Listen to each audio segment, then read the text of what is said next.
बिस्मिल्लाहिर्रहमानिर्रहीम। उबली हुई चाय पत्ती आपके भी हज़ारों रुपए बचा सकती है। इससे ये काम करें और पाएं भरपूर फ़ायदा। जो लोग चाय शौक से पीते हैं मगर इसको बनाने के बाद जो उबली हुई पत्ती बचती है इसको फेंक देते हैं, तो पत्ती को फेंकने की बजाय इसको पानी के साथ अच्छी तरह साफ़ कर लीजिए। पत्ती को इस तरह से साफ़ कर लें कि इसमें मौजूद चीनी का मीठापन निकल जाए।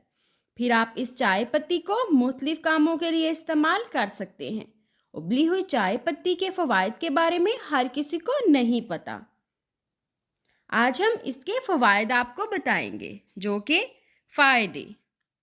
जख्मों को भरने के लिए उबली हुई चाय पत्ती का इस्तेमाल किया जा सकता है। उबली हुई चाय पत्ती में एक ऐसा एंटीबायोटिक अंसर पाया जाता है जो बड़े से बड़े जख्मों को जल्दी से भर देता है। इसकी वजह से जख्म जल्दी ठीक हो जाता है। इसके लिए चाय पत्ती के पानी से जख्म को अच्छी तरह साफ कर लें और जख्म पर उबली हुई चाय पत्ती डालकर पट्टी बांध दें। जख्म जल्दी ठीक हो जाएगा। अगर कभी चोट लग जाए और खून बहना बंद ना हो रहा हो तो फौरी तौर पर चाय की पत्ती डाल दें। आप देखेंगे कि जल्द ही खून बहना बंद हो जाएगा। अगर आपने घर के शीशे चमकाने हैं तो घर के शीशे चमकाने के लिए भी इस पत्ती को इस्तेमाल कर सकते हैं। एक कपड़े को गीला करें और इसमें उबली हुई चाय पत्ती को रखें और फिर शीशे को साफ करें।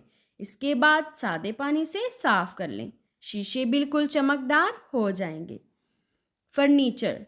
फर्नीचर को साफ करने के लिए भी इसी चाय पत्ती को इस्तेमाल करें और पाएं पॉलिश जैसी चमक। अगर घर में कीड़े मकोड़े और खटमल आते हैं तो एक कपड़े में चाय की उबली हुई पत्ती रखकर घर की इस जगह पर रखें जहां पर कीड़े मकोड़ों का गुजर ज़्यादा है। इस अमल से तमाम कीड़े मकोड़े भाग जाएंगे। जिन लोगों की नाक बंद रहती है वो इस उबली हुई चाय की पत्ती को पानी में डालें और जोश दे दें और फिर इसकी भाप लें। ये एक आसान तरीका है बंद नाक को खोलने का। उम्मीद है कि आपको ये वीडियो बहुत ही ज़्यादा अच्छी लगी होगी। वीडियो पसंद आए तो चैनल को प्लीज़ सब्सक्राइब और वीडियो को लाइक करना मत भूलिएगा। Thanks for watching. अल्लाह हाफिज़।